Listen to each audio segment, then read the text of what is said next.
everyone, welcome back to Crochet and Crime, where I crochet and I tell true crime stories. Today is a very big day. It is the finale of the crochet blanket. This is what she's looking like right now, looking a little rough around the edges, but we'll fix her. Because this finale, I'm not gonna quit. Make her look good. Decent. Also, new addition to the Crochet and Crime family is a ring I got for Christmas. And it's a crochet ring, and I put the yarn over it, and it helps not burn my fingies. So, I'm gonna put a link down in the description below, because this actually has helped me a lot, and plus it's super cute. Look at that little bird. Little bird. I'll put a link down in the description for you guys to, like, check it out and stuff like that. It's actually really cool. And it's also adjustable because I have fat fingers, and I have fat fingers. This is going on for too long. We have a total of 3 stories we're going to be talking about today, and I'll introduce them as we go along, and I'll tell you like all the triggers or anything like that, or things to look out for. And yeah. So the first story today we're going to be talking about is the Menendez brothers. If you don't know who those are, it is Eric and Lyle Menendez, and they have a pretty weird, crazy story. And yeah, so I would like to put out a quick disclaimer. This story does go over child abuse, sexual abuse, and it gets really graphic around like crime scenes and stuff like that. So if you're not interested in any of that stuff, I suggest you click away from this video or skip to the next story. And yeah, with that, let's get into it. Jose and Mary Menendez were a fairly happy couple, and in 1968 they had their first child, Joseph Lyle, as he only goes by Lyle now, a healthy little baby boy. And a few years later, in 1970, they had their next son, Eric. Both Eric and Lyle were good kids. They had great grades. They stayed out of trouble. They seemed like well-behaved young boys.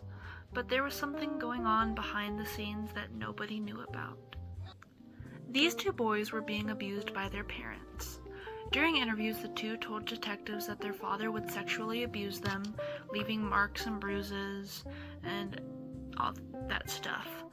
And their mother wasn't as good of a person either, as she just sat back and watched, doing nothing to help her boys. Lyle, the oldest, told a cousin about the abuse the 2 were going through, and when the cousin told the mother what was happening, Mary simply said that she was lying and took Lyle away from his room, or like put him in his room, and the cousin never saw Lyle or heard from Lyle after that, and they never brought it up again.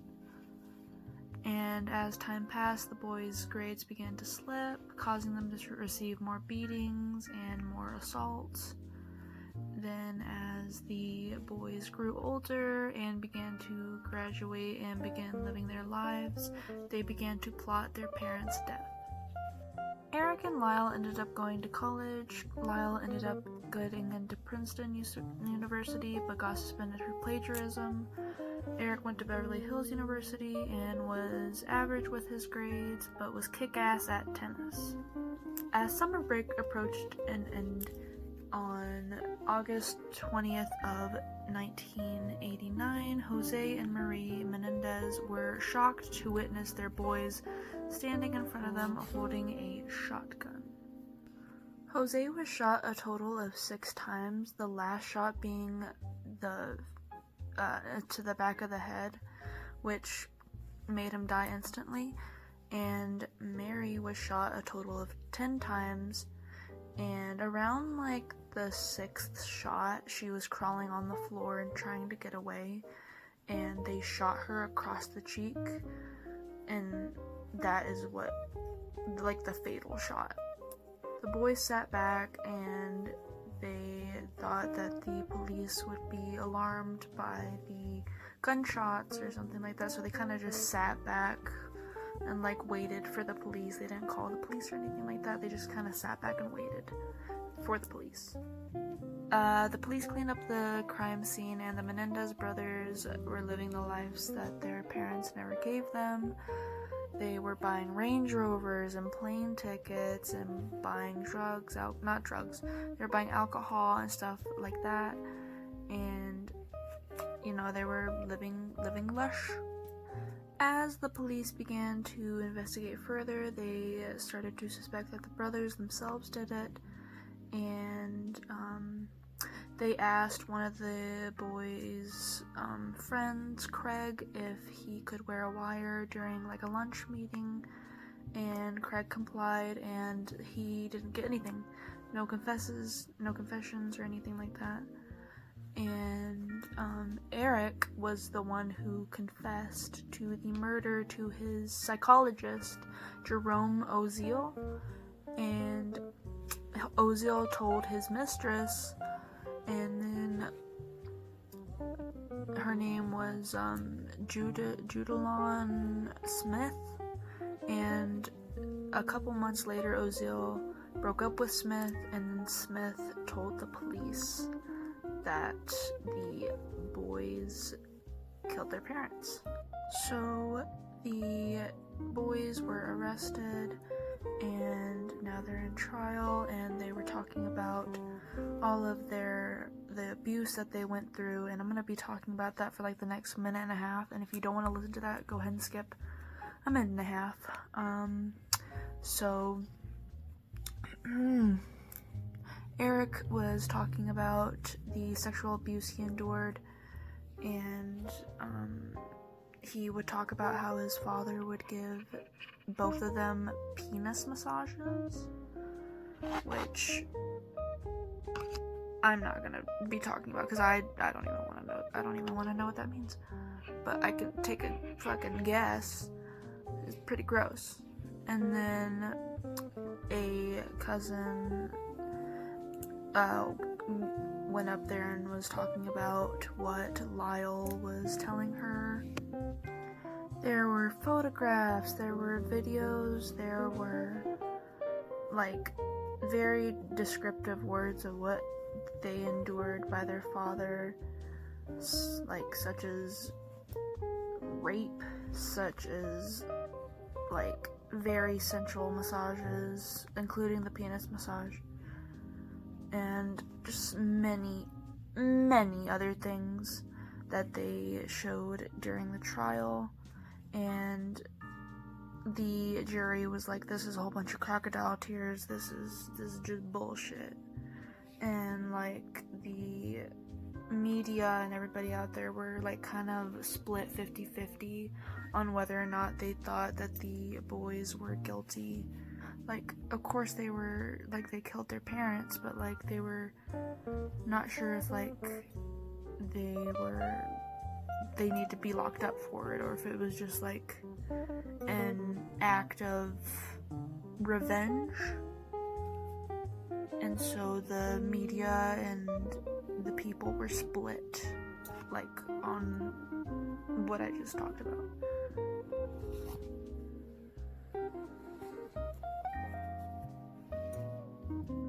The brothers were sentenced to life in prison without the possibility of parole, and they were also sent to separate prisons. There weren't really, I couldn't find like a real reason of why they would like separate the boys, but I'm assuming it's because like they didn't want them to be like interacting with each other or like trying to plot their escape. But yeah, so the next stories I'm gonna be talking about are something I'm gonna try out a little bit, mainly because I couldn't find any other stories that were like, I couldn't find a lot of information on like any other stories that came up or I thought were really cool. But I'm gonna try this thing where I kind of get like a movie or something like that and kind of put in the same format as like the stories that I tell here. Kind of like, I don't know, Nightmare on Elm Street or Terrifier, you know, like horror movies, and kind of make them sound like true crime stories. You know what I mean? Anyways, so that's what I have compiled up for the next 2 stories. And yeah, please tell me your thoughts on this, and yeah, let's go. Here is the second story, and I want you to take your guesses down below. Jonathan was a rambunctious child. He was always in trouble, and he grew up a troubled kid. His older brother would always bully him, scaring him with fake stories about the neighbor across the street. His mother and father were emotionally neglectful. They would never pay him any mind. They would only brush him off and blame his outburst on him being selfish and annoying. One day in December of 1990, Jonathan's whole family was over since they were planning a trip to Paris. So they have this huge dinner with pizza, and while everybody's running around trying to get their things in order, a police officer is in the hallway trying to get everybody's attention and trying to get like the main person in the house, or like the person who owns the house. And the pizza boy is standing there not sure who to give the pizza to. It's just complete chaos. Eventually, Jonathan's father is stopped by the police officer, and he takes care of everything. And in interviews, the father said that the police officer was asking about security in the home, and he seemed a bit off. And during that time, he didn't really think anything of it. Eventually, the officer leaves, and the pizza boy gets paid. Everybody's happy, everybody's eating, and Jonathan and his brother get into a fight that causes a spill of milk, and that it gets like everywhere, like even on like some of the plane tickets. And while they're cleaning it up with like napkins and stuff, they accidentally throw away Jonathan's plane ticket. And Jonathan's mother is furious at Jonathan, and she sends him to the attic. Jonathan is enraged and tells his mom he hopes they all disappear. And his mother is very upset and just turns away. Eventually, everybody falls asleep, and there was a power outage that caused the alarms to shut off, causing the family to sleep in. And the airport transportation shows up and knocks on the door. Everybody wakes up and is in a panic and hurrying to get everything done since they did sleep in. They make it to the plane on time, and halfway through they realize they forgot Jonathan and left him home alone. Jonathan wakes up and realizes nobody's home. He sees their cars are home and puts those pieces together and thinks he magically made his family disappear, and he is overjoyed by the fact that he made his family disappear. He does what every kid would do. He eats a lot of junk food, he makes a mess everywhere, he's a kid living life. But what he doesn't know is that 2 burglars are planning to break in. These 2 were already on the wanted list. The brains of the operation, Joe, was the one who posed as the police officer. The other burglar, Pete, was more of the jokester of the duo, and he would stuff socks in the drains of sinks and leave the water running so it would flood the home. These 2 would later be known as the Wet Bandits. So they planned to check out Jonathan's house since they thought all of his family would be in Paris, leaving the house just unattended or anything like that, and they were going to rob the house since it was a very nice house. They lived in a very rich neighborhood, so they were like, jackpot, we got this.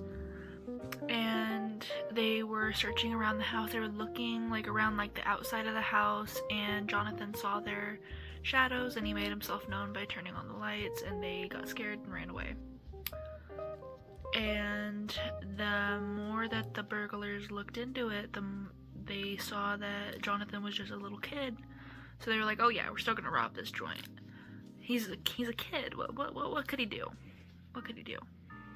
Little did they know they would be in for a whirlwind of pain. This kid was an absolute menace. He set up more traps than Jigsaw could ever dream. For Joe, he set up a trap that would burn his scalp. He made the doorknob hot so it would engrave into the palm of his hand. And once Joe got into the home, he walked into one room and got covered in glue, and he tripped on some wire that was attached to the fan, and that caused the fan to go off, and in front of the fan was feathers, so he got covered in feathers and looked like a little chicken. And for Pete, he would slip down the stairs that were covered in frozen water or ice, and then he would enter the home through the basement, and he tried to pull on a string to get some light, but it turned out that string led to an iron that was still hot, and then it burned his face. And then he would try to go up the stairs, but it was covered in tar, and it would like take his shoes and his socks, and on the 5th step there was a nail sticking out of the stair board, and I guess Pete didn't see it, and it impaled his foot whenever he stepped down, causing him to fall down the stairs groaning in pain. And then he was able to get out of the basement and climb through a window, but Jonathan had put down ornaments, so whenever Pete would step through the window, he would step on all the ornaments and hurt his feet even more. And whenever they tried to get Pete, he would like throw paint cans at them, causing them to fall down. They would slip on Hot Wheels cars, and he was an absolutely like crazy kid. I had a stroke there for a little bit. You're gonna have to pardon my French. So yeah, they tried to get him, and he like zip-lined through the house to his tree house to escape them. They were able to catch up with Jonathan and hang him on a little like coat rack thing, and they were going to like torture him like he tortured them, and they were both knocked out by a shovel.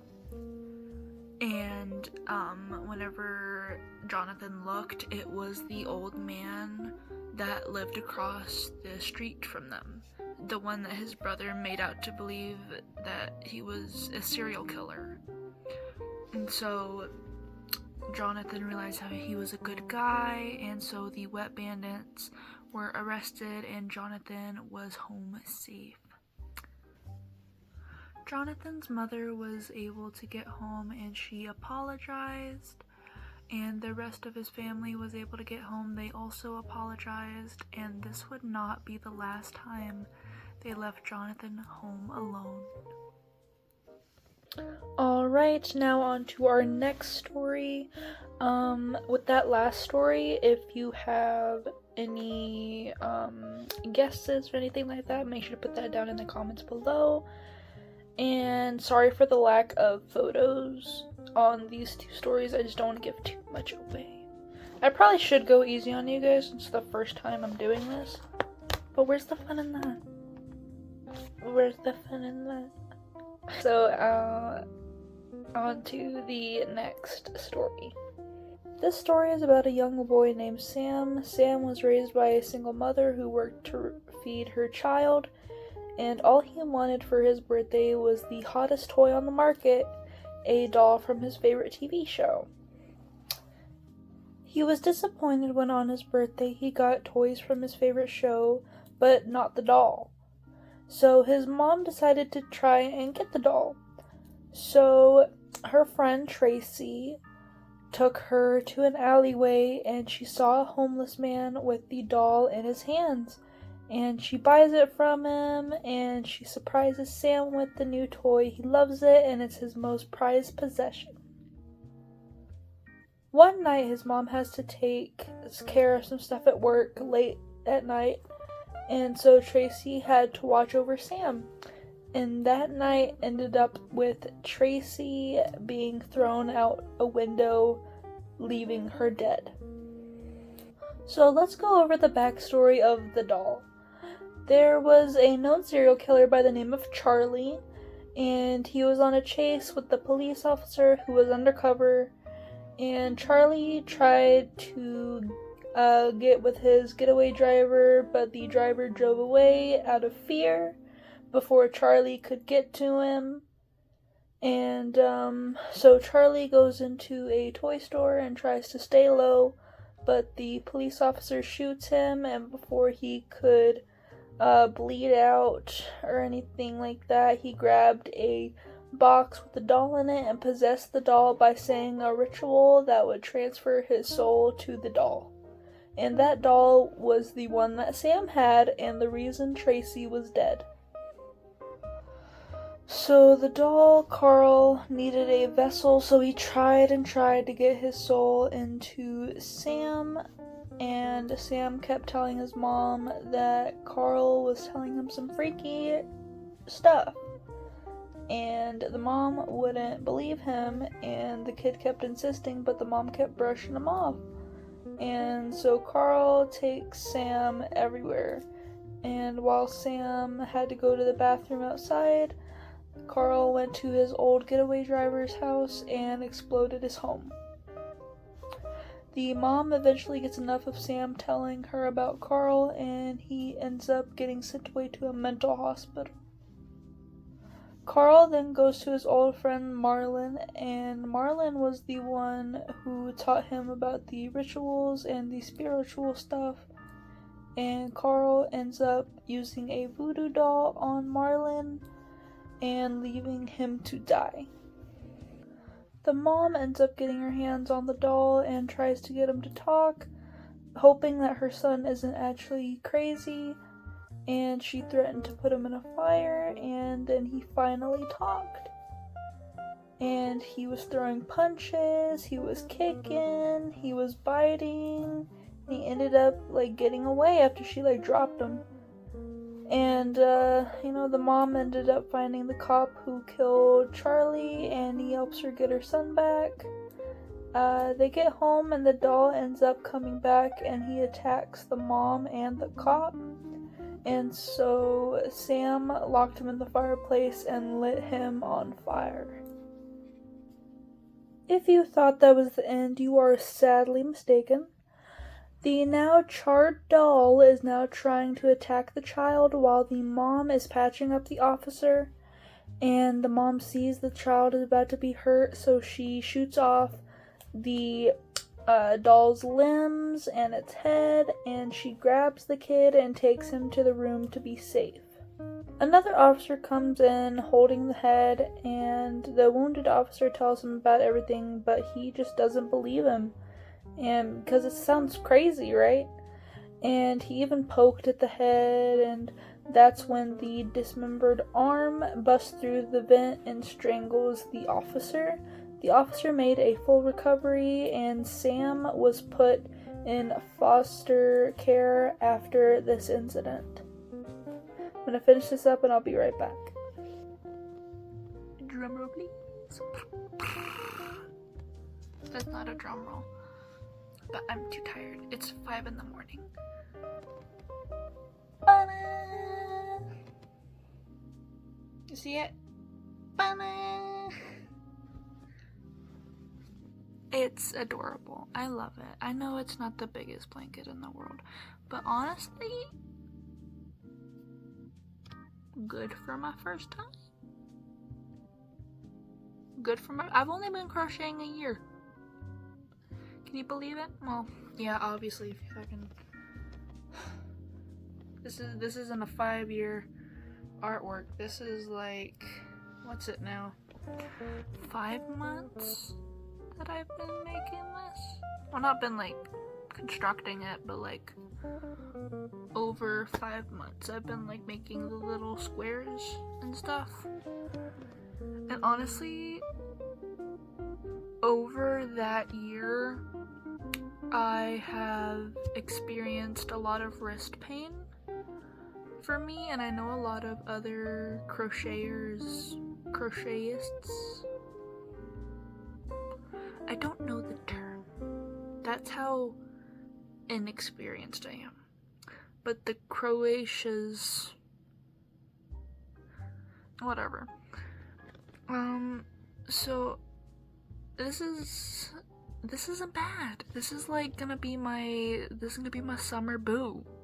It's gonna be my summer blanket, because I feel like I'm the only person in their right mind that lives in a very hot state that gets cold in the summer. It's like my body is like, I'm freezing and it's only 115 degrees outside.